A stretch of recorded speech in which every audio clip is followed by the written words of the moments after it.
আমি আমিত্বভাব, আমার ভিতরে অহংকার, আমিই বড়, আমার চাইতে আর কে বড়। এই যে আমরা মানতে চাই না, নিজেকেই সবসময় উপরে রাখতে চাই, আমরা মানতে চাই না, এখানেই আমাদের সমস্যা। বিশ্বনবী ফজরের নামাজ শেষ করে মুসল্লিদের দিকে ফিরে বসলেন। ফিরে বসে মুসল্লিদেরকে কিছু নসিহত করলেন, এমন অশ্রুসিক্ত বয়ান করলেন, অঝরে কান্না আসছিল সাহাবীদের। সাহাবায়ে কেরামদের মধ্য থেকে একজন বলে উঠল, হায়, এটা কোন ধরনের বয়ান, এত আবেগী বয়ান, এত অশ্রুসিক্ত বয়ান। বিশ্বনবী এমন বয়ান করতেছে, আমার কাছে মনে হচ্ছে এটা তো বিদায়ী বয়ান, আমাদেরকে শেষ নসিহত করতেছে। আমাদের কাছে বিশ্বনবীর চলে যাওয়ার ব্যাপারে সন্দেহ লাগতেছে। তখন সাহাবীদের মধ্য থেকে একজন বিশ্বনবীকে বলে ওঠেন যে, ইয়া রাসূলুল্লাহ, আপনি আমাদেরকে আরো কিছু নসিহত করেন যেগুলো আমাদের জন্য পথ প্রদর্শক হয়। আপনি চলে যাওয়ার পরেও যাতে আপনার অমূল্য রতনগুলো, কথাগুলো, বাণীগুলো শুনে আমরা আমল করে জীবনকে পরিচালনা করতে পারি। সুবহানাল্লাহ।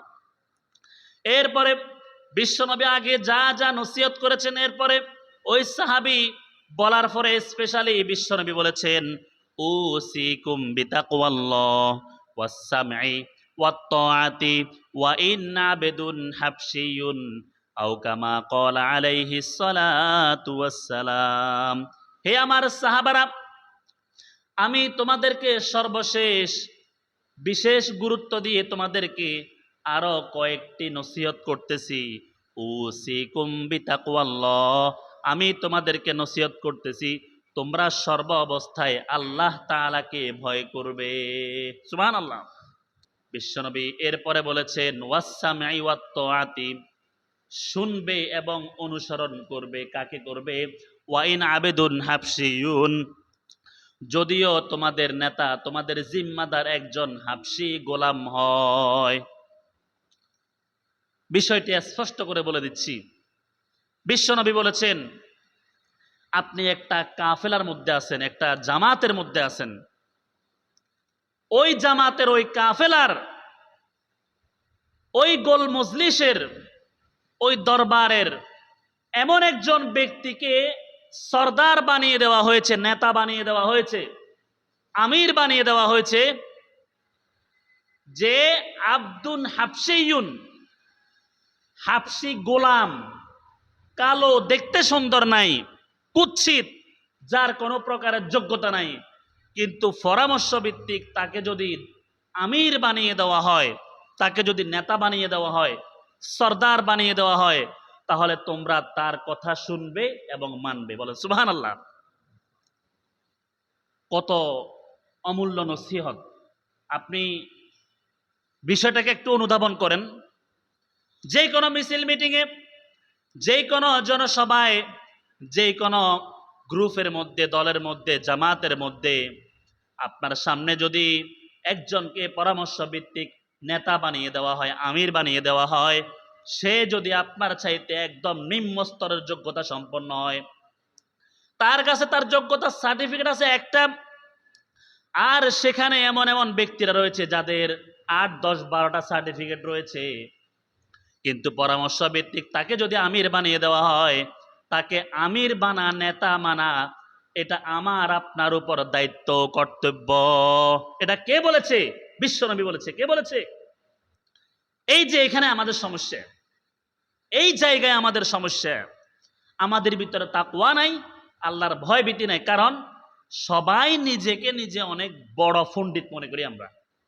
বিয়ে শাদী, বিভিন্ন দাওয়াত সাওয়াতে, অনুষ্ঠানে, বিভিন্ন মিছিল মিটিংয়ে এগুলো হয়ে থাকে।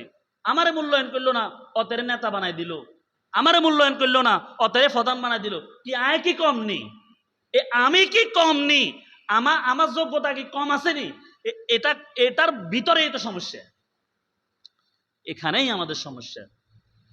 এই জন্য বিশ্বনবী বলেন, তোমাদের মধ্য থেকে যখন কোনো সাল্লিশ হবে, তোমাদের মধ্যে যখন একটা জামাত তৈরি হবে, একটা দল তৈরি হবে, গ্রুপ তৈরি হবে, এই গ্রুপের মধ্যে পরামর্শ ভিত্তিক যাকে প্রধান বানিয়ে দেওয়া হবে, সে যদি আপনার চাইতে যোগ্যতার দিক থেকে অনেক নিচেও থাকে, আপনি যদি তার চাইতে যোগ্যতার দিক থেকে অনেক ডিগ্রিদারিও বেশি হন, কোনো সমস্যা নাই।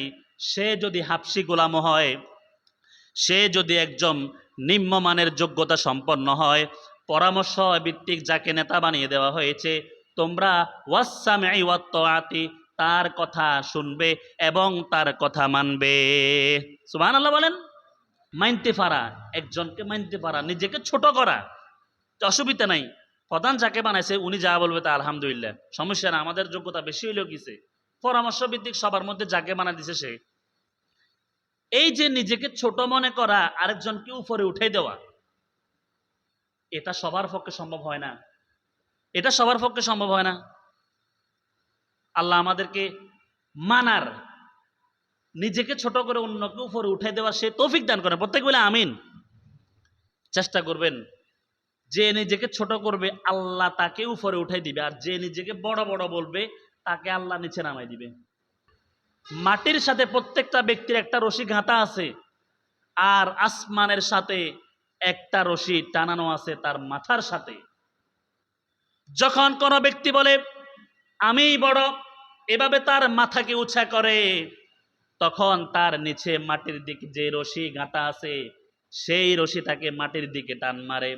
তুই কিসের বড়, তোকে আমি মাটির সাথে মিশিয়ে দিচ্ছি।